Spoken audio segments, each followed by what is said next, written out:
Welcome to the program Power to Unite with Elvira. Andito po tayo at kakaibang matutunghayan po ninyo sa pag-interview natin kung sino siya. Siya po ay walang iba kundi si 𝗄𝗶𝘄𝗲𝗿. Siya po ang prefect po ng Congregation of the Catholic Education. Ano kayang pag-usapan natin? Bakit andito po siya sa ating bansa? Siya po ang subaybayan niyo sa pagbabalik ng Power to Unite with Elvira.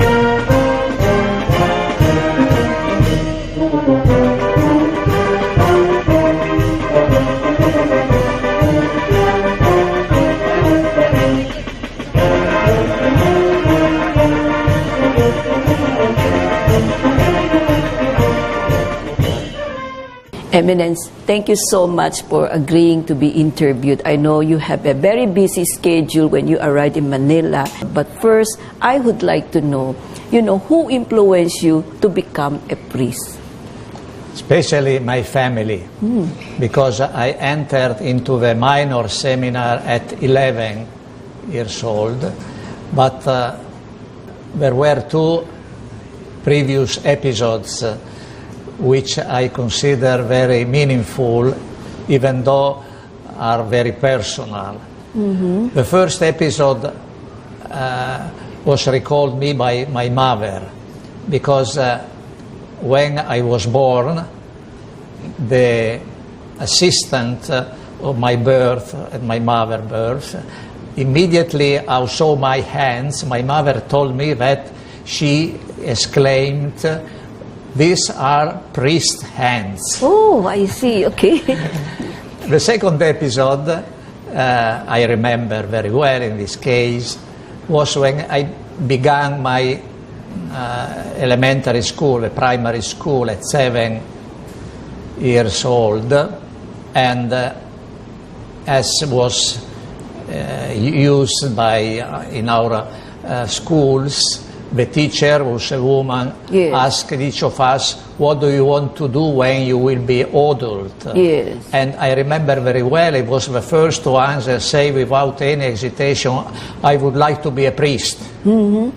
So 5 years later, I entered into the seminary with the very strong conviction that this was the only way I can realize myself in my life, because apart these two episodes, all the climate of my family was a climate of Christian family, and I began to follow my mother in the church. I have a sister also, and every day when I was an altar boy, I followed the Mass and all other liturgies in my parish. So it was something so spontaneous, no? Yes. And I never had any doubt about this choice. So now I can see the hand of the providence looking for me and guiding me in this direction. And then we completed all the studies in the minor and then the major seminar, and I was ordained priest almost 50 years ago. The next year I will be my golden jubilee. Wow, congratulations. So I am always very thankful to God, grateful to God for having indicated to me this direction of my life. So, how about your father? What is the work of your father? The father was, especially in the first years of the life, less present in the house because his professional work brought away many hours a day, but he also was very important for me, especially when I was adolescent and I began to distinguish between the mother and father. And so my father gave me good suggestions about my studies, for example, because he also studied when he was young, and encouraged me to be very serious and to be very dedicated to the choice I have chosen. Yes. It seems very natural for you to dedicate your life as a priest, and you never regretted it, No, right? no doubt. Yeah. So there is a calling. You feel there is a calling. This is an existential way to be called, not through the direct voice of God, but through the facts, through the providence, existential providence in my life was so very clear. And I am very grateful because I was the first to enter into the seminary. After me, other boys, in my that friends, region, yes, in the village, same village, okay, entered into the seminary. So it was a season of very good vocational attitude in my village. So all of them become a priest? No, unfortunately. Unfortunately. So when you decided to become to enter seminary, to become, a priest, what is the reaction of your mother? Is she happy? Because you're the only boy, you know? Yeah, she was very happy because her faith was so strong, and her desire that I may be a priest was very clear also for me. But I remember after 3 years, when many of the other seminarians finishing the first cycle of the study left the seminary, my mother asked me if I wanted to continue or not, and she told me, you must be free, because it is your choice. And I remember very well that moment, and I replied, I have no doubt, Mother, I continue. So it was another crucial moment of decision. And so my mother was very anxious that may become priest, but no, she didn't force me to, and she gave me the opportunity to have a free choice. How many years were you in the seminary then? Where did you study? What did you take up? Yes, 5 years in the minor seminar and 7 in the major seminar. And so I'm very grateful also to all the superiors of both of the minor and the major seminar, because the atmosphere was severe at that time before the Vatican II. Yes. But it was also joyful and giving responsibility to grow as a human person, dedicated to the prayer, to the studies, and also to the sports, because we have a possibility now to play soccer, which is the most important sport in Italy, and also to walk. And it was very good atmosphere, because the minor seminar was in the country. When we passed to the major seminar, was in the city, in the town of Vercelli. And but the last 2 years of major seminar, I was appointed to be assistant in the minor seminar for the young people. And so it was the first responsibility I had, and it helped me to grow also before becoming priest.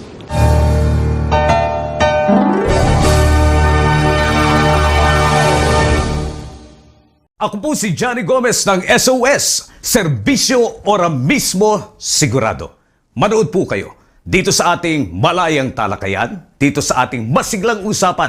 Tandaan po ninyo, layunin natin ang maiangat ang kaalaman ng ating mga kababayan sa katwiran at karapatan.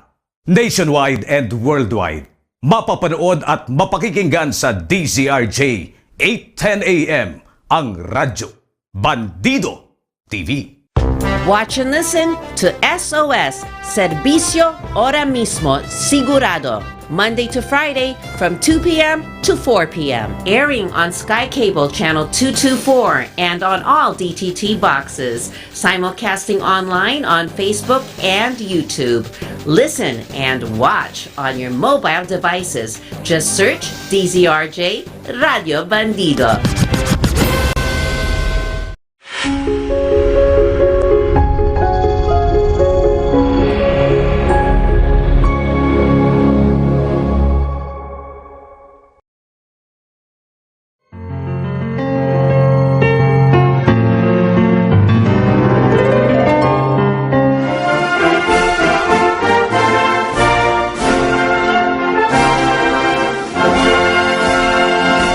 You didn't finish yet, and here you are. You were given a task with the younger one. So how does it feels at that time? Is it you feel that, wow, this is something I have to prove myself that I can do it? I can, you know. No.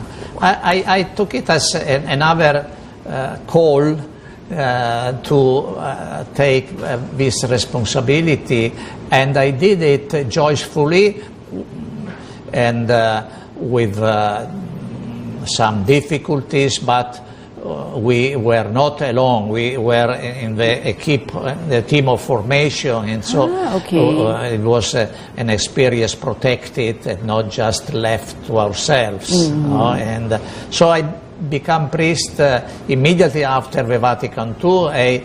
We were very enthusiastic for the renewal, and it was a very exciting moment of my life.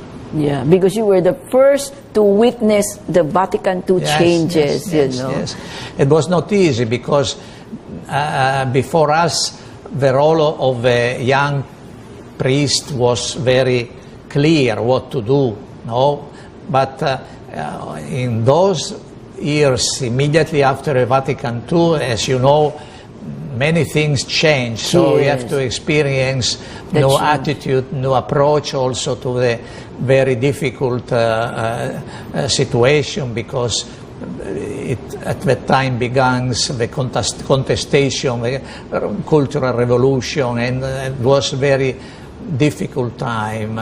And my bishop asked me to, after 3 years as a vicar of in the parish, to take the guide of the seminarians for 2 years, in the 70, from 70 to 72, with 10 young seminarians, but after 2 years, my bishop sent me to Rome to study in order to open a marriage counseling center in my diocese. And so I came to Rome, and from there my life changed, because many other things happened, and I continued to study. Then I came back to my diocese, but maintaining also the teaching at the Gregorian University and so on. So what did you take while you were in Rome? What did you finish? When? What did you finish in Rome? I began to study psychology and then canon law, because it was necessary, these interdisciplinary studies for the good of the church. And then I came back and opened this marriage counseling in my diocese, and in part-time also I taught at the Gregorian University. So it's a good combination, psychology and canon. Yes, it is. But I'm very surprised. Rare. Yes. I mean, it's because, you know, I expect you to take up moral theology or let's say philosophy, or to be a psychologist. But it's really the most practical for me, because, you know, with your work, with the marriage counseling, you need to psychologize the people. You need to understand the concern, the problem, you know. So you must enjoy what you had, studied, and because as a teacher also, you learn by listening from the student with their experience, right? Sure. It was a very enriching experience, both in teaching, and also I maintain my contact with my diocese, and also gave my support also for the canon lawyers in order to favor the dialogue between canonists and psychologists, especially in the process of nullity of marriages. And so it was interesting because I became also advocate at the Rota Romana and then at the Segnatura Apostolica. So it was a very rich experience, both on the theoretical level but also on the practical level. Yeah, I think so, because you mentioned you were a member of this Rota Romana and also the Apostolic Segnatura. What is the difference between these two? The Roman Rota is the tribunal mainly dedicated for the case of nullity of marriages. And Segnatura Apostolica is the supreme tribunal, especially on the administrative level of problems, of causes. So there are different fields of interest. So this must be a very hard work, because right now this is the concern of the whole world, especially when His Holiness announced that, it's very easy now to nullify marriage. So everybody thought it's that easy. But I think that is, the canon law should answer that, because it's the concern now of married couple, because they thought it now takes 1 week, 2 weeks, but it's not. There's still certain rules to be implemented, right? Because it is important to keep the values of the Christian marriage, and also to help the people to prepare to it, and if there are failures, to understand what is the truth about the commitment. This is very important, and we discussed very much in the last two synods about the family. And so in a few days maybe the Pope will publish the post-synodal document about the marriage and the family. Yes. I think marriage life it's not very easy. It always encounters challenges. But because of the faith, because of the communication that exists between husband and wife, I think they can make their marriage work. But this is not what is happening with the young people, right? Yes. So it's a little bit shocking. How come during the times of your parents, they can really endure the hardship, everything. But now we have everything ready for them, yet they cannot last. A consumistic society and secularism are deceiving, especially young people, in making their choice, and they find it very easy to choose, but without responsibility, and so the problems are multiplied. After studying in Rome and then teaching at the Gregorian University, you go back, in the diocese, and then you took up another responsibility there. As a vicar general. Vicar general. So you become a bishop. You were appointed then as a bishop. In 2007. Became a bishop of a town in Piemonte called Alessandria. I stayed there for 5 years when Pope Benedict called me to Rome in order to work at the Curia. The first period for 3 years as president of the Prefettura Affari Economici. And since last year, Pope Francis, because this dicastery of Prefettura Affari Economici was changed in another structure without the cardinal, with a lay person, so he transferred me to this congregation for the Catholic education, and so I'm working in this field, which is very much according to my preparation and my experience. But I think based on your story, with your experience, you would be better in the family and Sure. life, you know. I think that would be best describe you with your experience. Because the economic, you know, the No. it's not something, No, yeah. I try to resist to this choice of Pope Benedict, but he told me that he wanted a person He can whom trust. trust. Yeah, I think that's and very important. Because we had technicians in the economical field, but he wanted me as a trusting collaborator, and so I obeyed as usual. When you become a cardinal, were you shocked? How do you feel when it was announced that you will become cardinal? It was a surprise for me because I was called suddenly, I believe, to stay in my diocese for the last 10 years before my retirement, but at the middle of the trip I was called by the Pope to come to Rome in this role, which presumes to be cardinal. I can say also another episode. My mother was still alive. Oh, she was 93 years old when I was created cardinal, and she was not completely conscious. No? And when It was the announced. sisters who assisted me told her I was created cardinal, at the beginning she didn't understand or believe. No, it's not true. Then they insisted, and then she called me and told to me, try to be worthy of this new vocation. That's very interesting, but we will continue our conversation sa pagbabalik po ng Power Tonight with Elvira.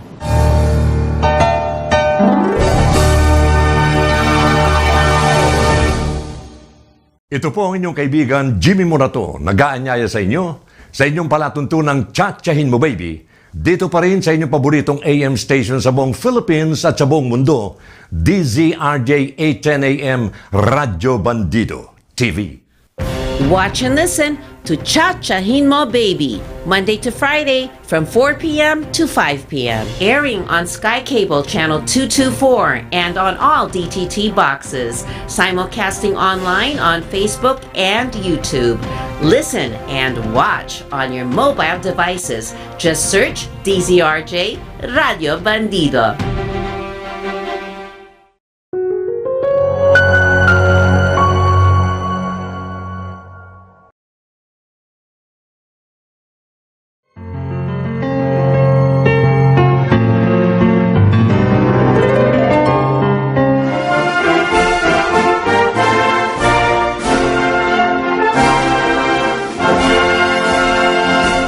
Eminence, you know, your mother really plays a very important role in your life. Even though at the age of 93, imagine she was able to tell you, you should make the best of it and be worthy of the position that was entrusted to you. So even at the end of her life, she was following you. She was guiding you, isn't it? So you're very blessed with a mother who really cares and very concerned. And I think, believe she continues from heaven. Yeah. So I try to be worthy.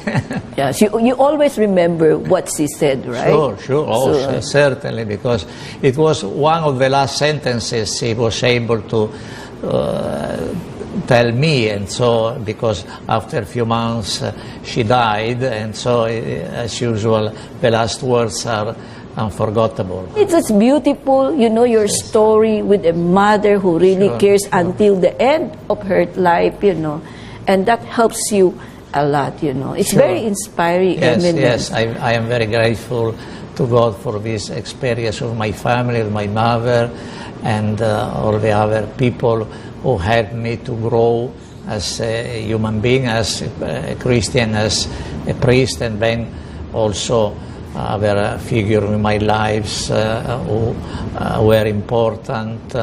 And I thanks Pope Benedict who called me to become a bishop and a cardinal, and now Pope Francis, who called me to be a prefect of this congregation where I can at home for my work. So it's another journey of your life, yes, until God wants. Yes. So thank you, Eminence, for the beautiful episode that we have about your life. Sure. Pero itutuloy po namin sa part 2 ng aming magandang conversation sa pagbabalik po ng Power to Unite with Elvira sa susunod na linggo.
Hi, I'm 𝗨𝗶𝘄𝗲𝗿.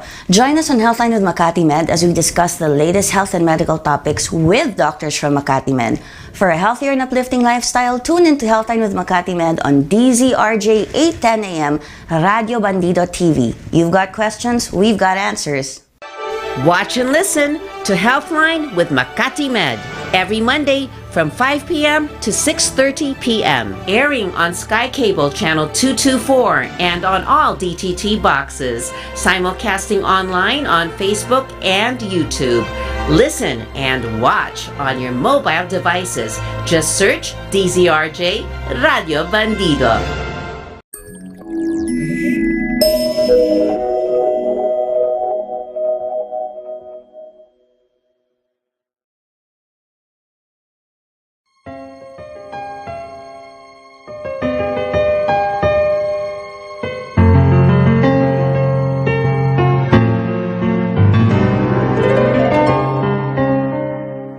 Welcome back to the second part of our beautiful conversation with His Eminence Giuseppe Cardinal Bisaldi. Siya po ang prefect ng Congregation for Catholic Education. Alam po ninyo, sa part 1 ng ating interview, nakita po natin ang role ng isang ina o role ng isang pamilya ay napaka-importante. Para maging successful ka, kung ikaw man ay isang presidente, isang pare, isang cardinal, isang obispo, dito pinakita niya ang inspiration should always comes in the family. So ano kaya ngayon ang pag-uusapan namin? Siya po ang subaybayan ninyo sa pagbabalik ng Power to Unite with Elvira.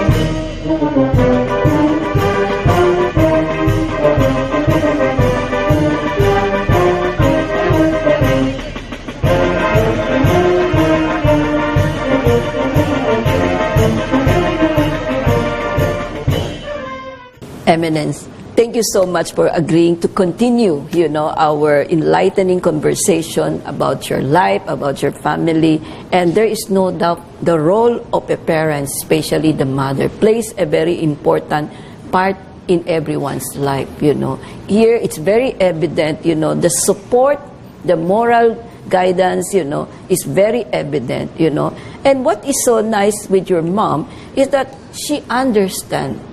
You're the only boy. For here in Asia, It's very difficult to let go of the boy, especially in the Chinese family when you have business. Normally, they will say, no, you cannot become one because you will be the one to take over the business. But in your case, your mom willingly let you go because of her faith. It's really the faith that is the one that makes her understand it's your vocation call, you know.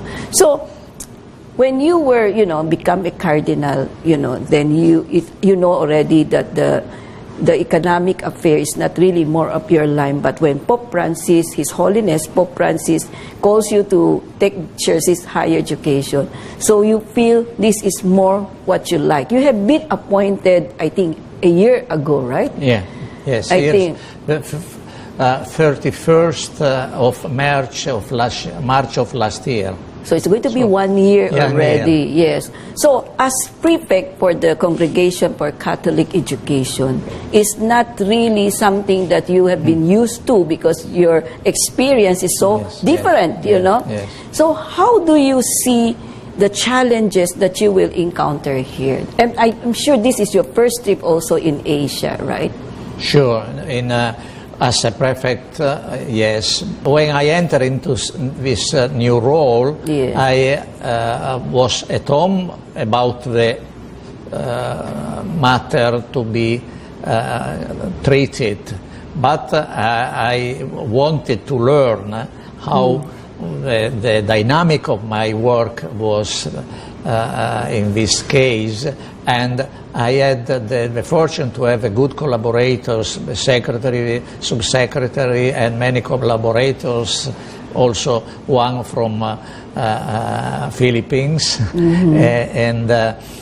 So after a year I can see how large, how wide is the field of the work, and the important is the influence the role of the central office may have in order to serve all the schools and the universities, Catholic schools, Catholic university around the world, which are very many, and we have the possibility to give a service in the sense of communion and not uniformity, but in living to the local churches the possibility to incarnate the message, the gospel message. Also we can give a possibility to feel all together as the same church under the guide of the Pope, and giving the possibility also to face the stateless civil institutions and governments with stronger possibility to be represented because of this Catholic universal unity of the Church. And I have a possibility to know many leaders of these universities and schools, and we had last November a very important congress, a World Congress of all the schools and universities, Catholic universities in the world, and so we have a possibility now to encourage this witness that the Church gives in every country, especially towards the poor people, and giving the integral formation, both human and Christian, in the dialogue with the world, and encouraging the common good also in the civil area, not only for the Church but also for the world. This is what Pope Francis insists very much. It's very important as the prefect really listening and understanding, you know. Sure. The first step is to understand, to learn, and not just to give a central solution. No, we are at the service of what they are doing, and we try to unify, try to give also the institutional support, because when a single university or single school is in front of a government alone is weak, but when is united with the Pope, especially in this case with Pope Francis, who is very popular. So also the governments are listening and respecting more. So this is another way not to help. Opportunity. Yes, yes. Another thing is that I think this is also part of the institution, is really to help the poor to be able to get education freely, right? Yes. And this is what the Pope also wants, Yes. that everybody should be given a chance to be educated. In the last speech the Pope Francis had with the participant to this World Congress last November, he invited the authorities of universities and Catholic schools not to go to periphery, not just to stay in the big towns, and to begin new experiences in order to renew also the society, beginning from the poorest people. And I underline this invitation of the Pope, because we must change the world, we must change the society, otherwise there is the risk that we are used by the rich people in order to gain more expertise, but then there is no Christian witnesses, and so there is a contradiction, no? And it is important to be coherent with what we teach, with what we do.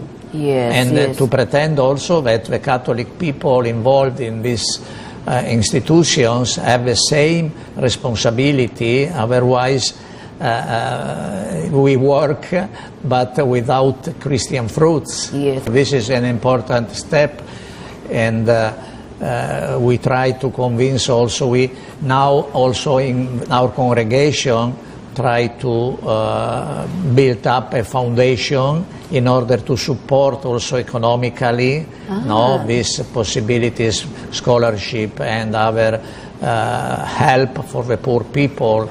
And in this way we give an example, a little one, but important as an indication of the witness the Church has to give in this field.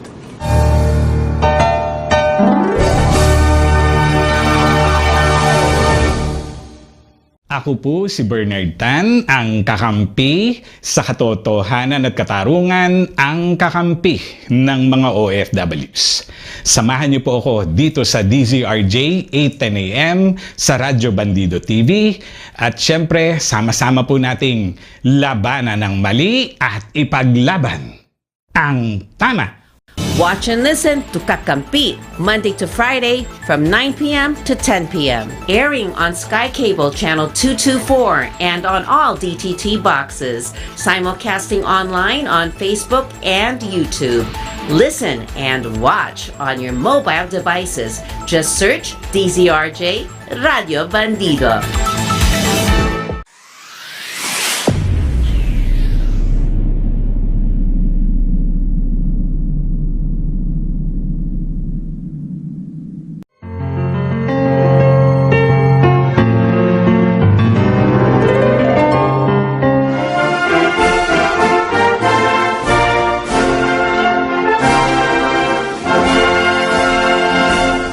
Your Eminence, the decision to come at the invitation of Ateneo, because they are, celebrating the 50th years, I think this is a very wise decision, because it's good to go out and see for yourself, how is the education, the Catholic education here in this country, in other countries also. Because if you just stay in Vatican, you just receive the report, it's quite different, right? Sure. The because direct sometimes, experience I think that's the word, wise. Yes, because especially coming here in the Philippines, I had the experience of very important aspect of the local culture, because I saw so many interest in the formation educational field. I saw on the street many students going and coming from the schools, from universities, and this preoccupation of Philippines for the young people to be formed, also the poor people,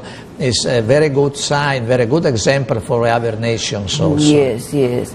And I think also the experience that you have seen, shows also that the Filipino faith is really very strong, that they really use it to help one another, Sure. And also because I believe, once you go out, you understand the situation, then you will also, try to encounter it with other nations, then you will realize, maybe this situation can help others, That's why when you go out and visit other countries, I think the experience is really worth it, So I had this experience here in this country. I can give this message also to Europe, because in Europe the situation is very poor, and a good example of this country could be important for me, not to be transmitted also to our schools and universities, to encourage them, because there is a room for the testimony, the room for a dialogue also with the world secularized and sometimes against the church, especially in Europe. But here in Asia, the culture and tradition are very diverse. Sure. So I'm sure this is one thing you will island. Yes, and then you will see also in comparison with Taiwan, with Singapore, with Hong Kong. You will be surprised that the system of education will be quite different, because as far as I know, as I encountered them, talk to them, they value education very much. Sure. This is my that's experience. why the youth there are really always concentrating. Even Sunday, I was informed they are all studying. But I think here in our country, life is much more relaxed. So I just hope that we also learn from them. So whatever experience you will see in other Asian countries, because this is your first trip in Asia, right? Yeah. So last year was in India, but not as a prefect of the congregation. So I had another good experience. I can compare with other countries also. Yeah, because the education system is quite different from one another. Yes, but what is important is that the center should be, there is Christian formation, right? So far, in 1 year that you have seen, encounter, receive report, what do you think is the most challenging that you will foresee in the future with the Catholic education? Yes, one of the problems discussed very much on the World Congress last November was the question about the identity of the Catholic schools and university, and also the role of the teachers and in the dialogue with the students in order to build up community of people working together and giving the witness of solidarity, of charity, inside and outside the schools and the university. So my intention is to follow this direction and trying to convince all about the very important role the schools and Catholic University have, especially when there are so many difficulties, because it is in these moments when God may help us in order to transform, to convert the world. And so my intention is to follow this direction according to the Pope Francis indications, and to encourage and to go deeper in understanding the identity, the role of the single person in the university, and also this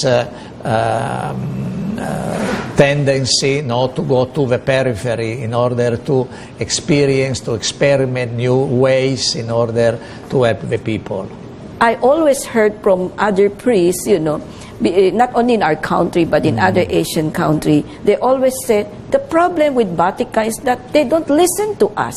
They are the one dictating to us. But they should come here, they should witness how we live, what is our culture tradition, for them to understand what we are trying to tell them. That's why I'm very happy to learn you're coming, because this is what they wish, to be able for people working in Vatican to encounter them, to hear them, to listen to them, to see the situation, why our education, why our policy is like this. Sure. And I repeat always what Pope Francis said to us in the Curia Romana, but also in the other occasion, it's not enough to repeat the past. You must search new ways, because the Holy Spirit has to guide us in following the best tradition of the Church. We have not just to repeat the past, to adapt, to incarnate the Gospel into the new situation in order to help the world to accept the salvation. And in this meaning, the role of the central institution of the Vatican is to know before to tell what to do. Ah, that's good. That's a very good news. I'm sure a lot of the priests, bishops, will be very happy to hear that finally Vatican is listening. That's the word they were telling me.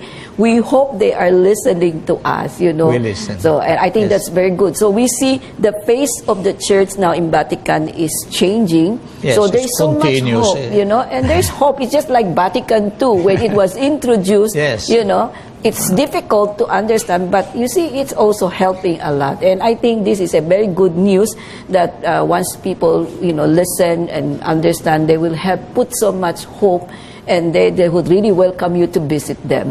So it's nice to see all the countries, and then for you to be able to tell them what is the Church, the Vatican wishes them. And I think we can work through dialogue, through communication, right, Eminence? That is for me a very good news that I can share with those who always told me the problem with Vatican, they don't listen. But now I said, no, they are now listening through you. Yes. Okay. Because we are now more pragmatic. The Church now is more pragmatic and more flexible, right? Sure. Because with the change, maybe that's why we need to change also our outlook by witnessing. So this is a very beautiful discussion that we have, Eminence, but we will return sa pagbabalik po ng Power to Unite with Elvira.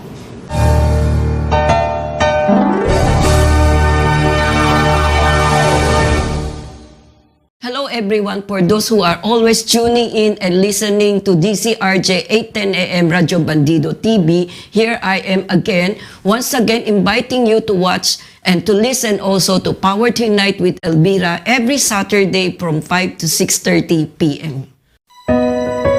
Watch and listen to Power to Unite every Saturday from 5 p.m. to 6:30 p.m. Airing on Sky Cable Channel 224 and on all DTT boxes.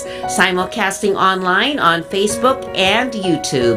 Listen and watch on your mobile devices. Just search DZRJ Radio Bandido.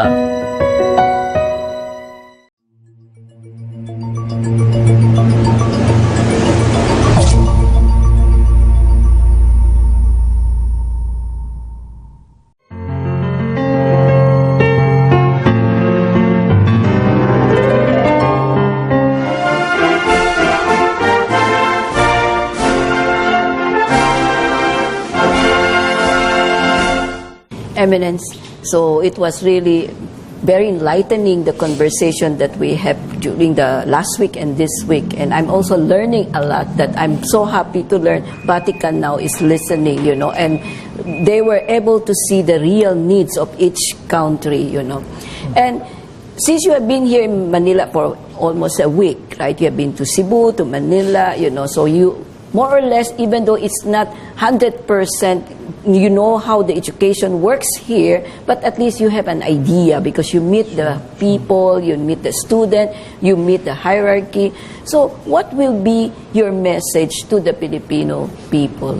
So the first thing I want to say is a very large thanks to Filipino people, because I had experience of very deep rooted faith, devotion, hospitality, and dedication to the Church and to whom represent the Church also. No, I was very moved by the kindness, welcome I had everywhere I go in this week, and I see this faith rooted at different level, at the intellectual and higher level of schools, university, faculties. The symposium I participated was one of these very important moments, but also on the popular level.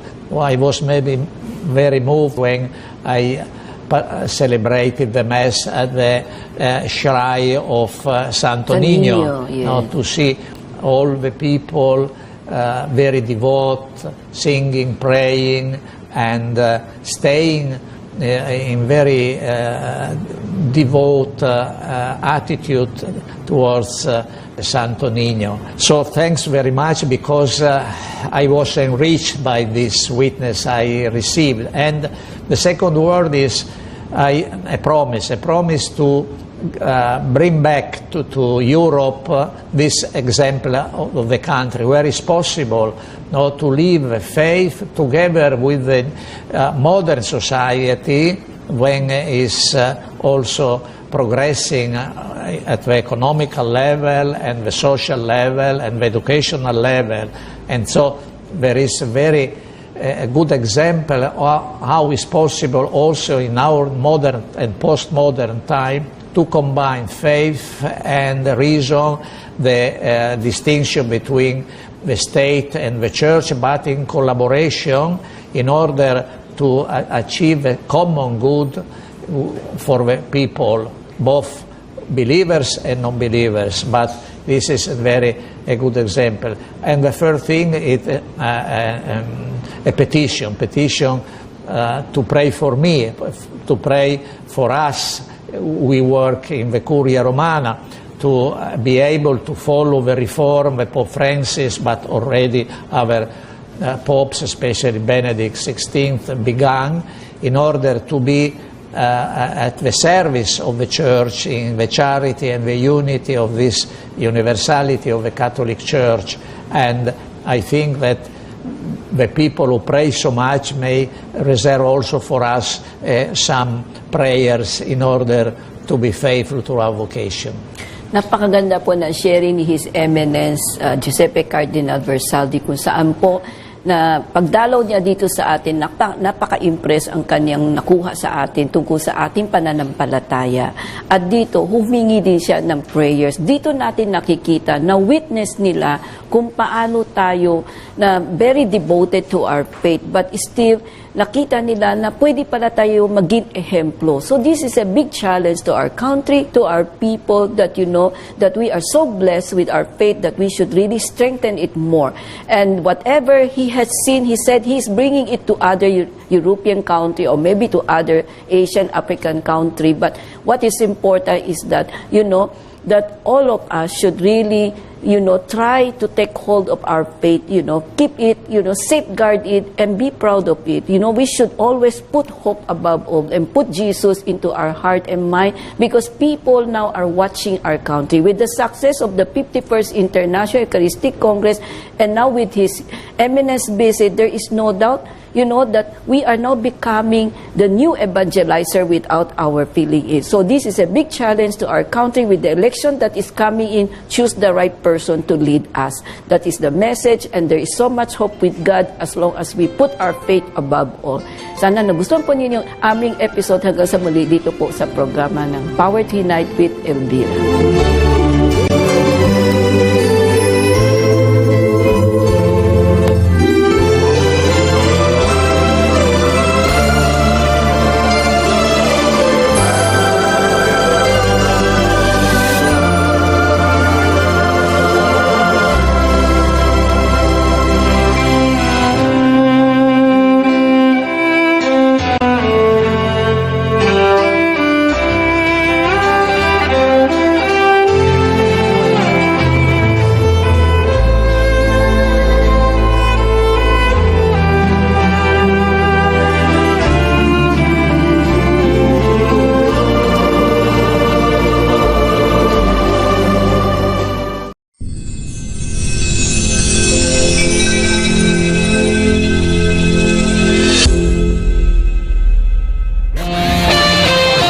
The views and comments of the hosts and guests are not